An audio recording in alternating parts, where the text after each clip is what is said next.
Shabbat Shalom, everyone. Having a few technical issues. Going to give everybody a second to get in here. It's actually set up for a different camera. I'm not sure why it's loaded with this one. Hopefully you can hear me. If you can't, please do a chat there and let me know so I can make adjustments. Well, I wanted to start this teaching out with a little bit of an update. I'm feeling a whole lot better. I still have ringing in my ears and a little bit of a breathing problem, and we're having just basically feel exhausted. I think that's like the worst part of the whole thing is both Andrew and myself have been very tired throughout this whole thing. Ed is in hospital. For those of you who don't know, he was diagnosed with COVID, thought he had bronchitis. It turned out it was COVID and pneumonia. So they admitted him. He says he feels like he's got a semi parked on his chest. He's getting lots of treatments though, and there's a lot of therapy. So he's doing better. He's got a nasty cough. So we need to keep him bathed in prayer. I think the majority of us are doing better, those of us who got sick. But it's been a rough time. I thank God that we are doing better, that there hasn't been anybody other than Ed who's been seriously impacted by this. But I think it shows that we've been pretty slack when it comes to protecting each other from this sickness. I've been really convicted about our lack of concern in this area. I want to read something to you and then comment on how I think we're going to have to change.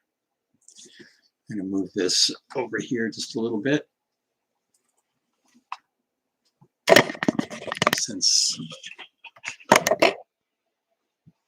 here we go. Last week I seemed like I was the image here. I wanted to back up from the camera a little bit. Before I get into what I wanted to read, I also wanted to let you know that, we're still doing our Torah portions. And this week is Vayishlach, which is Genesis 32:3 through 36:43. The Haftarah portion is Obadiah 1:1 through 21, and the Brit Chadashah portion is from Hebrews 11:11 through 20. So I encourage you to continue to study the Word. Don't get slack in your responsibility to yourself to know what the Word says, just because we're all suffering with different ailments here. So today I want to quote from all things, the Huffington Post, an article posted last December 23rd. It says, evangelical pastors in California have been fighting the state's COVID-19 restrictions on houses of worship from the earliest months of the coronavirus pandemic. These pastors and the conservative law firms defending them have largely framed the debate as a matter of religious freedom, claiming that the government is discriminating against churches.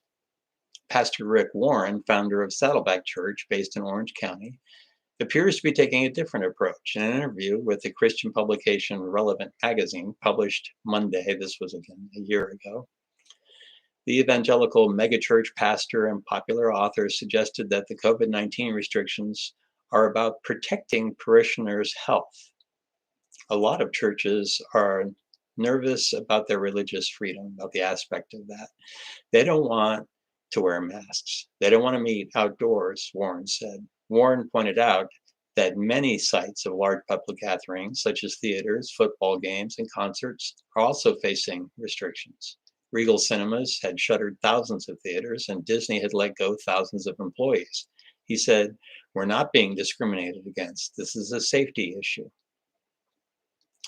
Though some factions of American evangelicals have urged fellow believers to follow the advice of public health experts, conservative Christian activists have been at the forefront of the movement to have churches reopen without government oversight, claiming that government interference in worship is a violation of their religious liberty.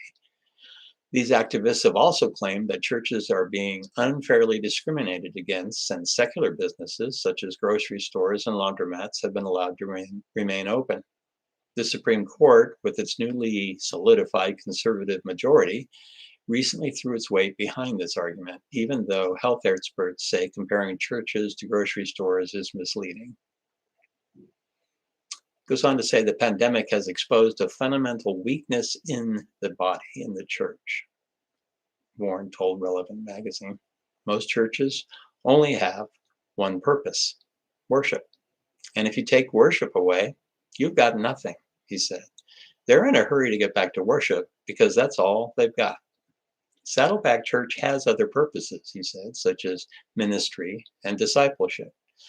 The church has scaled up its food pantry efforts and claims to have one of Orange County's largest free grocery distribution programs. Saddleback Church has also created thousands of new online small groups, small fellowships of 3 or more people who study the Bible together. Warren claims that since March, his church has welcomed more than 16,000 new converts, most of whom were drawn in by his members' one-on-one evangelizing. During the first 10 weeks of 2020, Saddleback Church, a Southern Baptist affiliate megachurch, drew an average of 30,000 people to its multiple campuses for weekend services. The evangelical church held Easter services online in June, about the time that dozens of California pastors pledged to reopen their churches regardless of public health guidelines. Warren announced that his church would be patient and wait for better conditions. Warren told Relevant magazine that as a pastor, he is tasked with caring for his flock the way a shepherd cares for his sheep.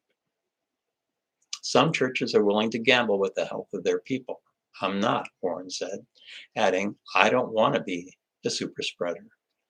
I'm not doing this out of fear. I'm doing this out of love. You wear a mask for the love of your neighbors, yourself. So I want to address several issues that Pastor Warren brought out in this article. First, we know it's a Huffington Post story, right?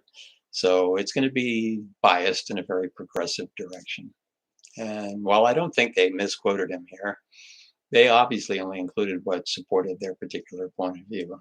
But having said that, I think it's time for us to step away from all the political aspects of these debates and look specifically to the scriptures and base our responses on what we find in them. Pastor Rick said that as a pastor, he's tasked with caring for his flock the way a pastor cares or a shepherd cares for his sheep.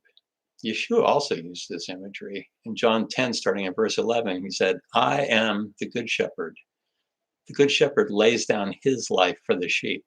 The hired worker is not the shepherd, and the sheep are not his own. He sees the wolf coming and abandons the sheep and flees. Then the wolf snatches and scatters the sheep. The man is only a hired hand and does not care about the sheep. I am the good shepherd. I know my own, and my own know me. Just as the Father knows me, and I know the Father, and I lay down my life for the sheep. And Peter tells us, as leaders, to do likewise. In 1 Peter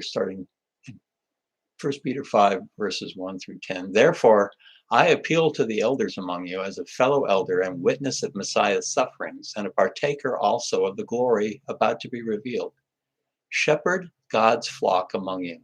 Watch over it, not under compulsion, but willingly, before God, not for dishonest gain, but eagerly. Don't lord it over those apportioned to you, but become examples to the flock. When the chief shepherd appears, you will receive the unfading crown of glory. Likewise, you younger ones, submit yourselves to the elders, and all of you clothe yourselves with humility towards one another. For God opposes the proud, but gives grace to the humble. Therefore, humble yourselves under the mighty hand of God, so that he may lift you up at the appropriate time. Cast all your worries on him, for he cares for you. Stay alert, watch out. Your adversary, the devil, prowls around like a roaring lion, looking for someone to devour. Stand up against him, firm in your faith, knowing that the same kinds of suffering are being laid upon your brothers and sisters throughout the world. After you have suffered a little while, the God of all grace, who has called you into his eternal glory in Messiah, will himself restore, support, strengthen, and establish you. Let me check something here. I think Pastor Warren is right as to the weakness of many congregations. The worship, quote, show, unquote, ends up being the main thing. And without it, there isn't much else to offer. But as his congregation is over 100,000 people, if 1% are witnessing to the community, that's still 1,000 people doing that work. Likewise, with everything else they do, it's a matter of scale. Last week, I talked about the three main purposes of the community of faith, starting with worship, the place where most communities apparently stop, according to Pastor Rick Warren. Then the equipping of God's people. Interestingly, these first two purposes are specifically for the people of God. Only the last purpose, reaching the lost, is focused outward into the community at large. Here, we're to preach the gospel, pray that it'll be received, and provide for the needs of those people who are lost. In other words, like the food distribution that Rick was referencing. In the early church, the congregation was basically divided into the people who could receive the table of the Lord and those who couldn't. The ones who were in training were only allowed into the narthex, a room apart from the main section of the church, where they could experience worship from a distance until they were baptized into the faith. Then they could join with the congregation to partake of the table. It's interesting that in our communities today, we're kind of recognizing that much of what we do doesn't necessarily need to be done in the large group setting. We should be equipped for the work of reaching the lost in a small group setting. Some of this could even be done online. Praying for the lost people that we hope to reach can also be done in small group setting, but obviously praying for the person directly who is in need and meeting their physical needs require us being outside of our little safety zone, out in contact with the community. So in truth, the only unchangeable reasons for our meetings in the building on Shabbat is worship and fellowship. Fellowship hasn't even been mentioned until now. But I have to say, I've always enjoyed the time that I get to spend with all of you as we fellowship together on Shabbat. It's very uplifting for me to see the love for one another that's in evidence. So in my mind, at least, fellowship is really important. So I guess in a way, Pastor Rick is right. We really haven't been doing anything but worship. And I add in here fellowship. And when those things are impacted by something like this coronavirus mess, we feel like our faith life is on hold. And it shouldn't be. We should still have programs to equip us, and there should still be opportunities to feed and to clothe those in need. And there's always the call to reach the lost, right? As the shepherd of this flock, these are the things that the Lord's shown me that I've not been faithful to provide to you, my friends. And I don't intend to leave it like that. But also, as the shepherd over this flock, I have one last issue that must be addressed. Now, I don't know how many of us here got sick. And I don't know how so many of us got sick here at BMC. I thought we were exposed at the combined birthday party, but Ed wasn't at that party, and he got sick around the same time as everyone else. Another member of our congregation, Mike Stojanowski, has also come down with COVID, although he wasn't at the services before he got sick. So I don't really understand what happened.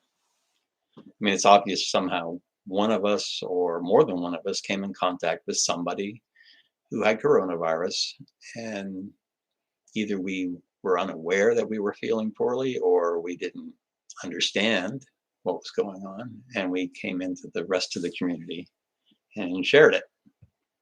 Now, up until this event, this sickness being spread, we as a congregation haven't really felt the need to wear masks, and no one really practiced social distancing.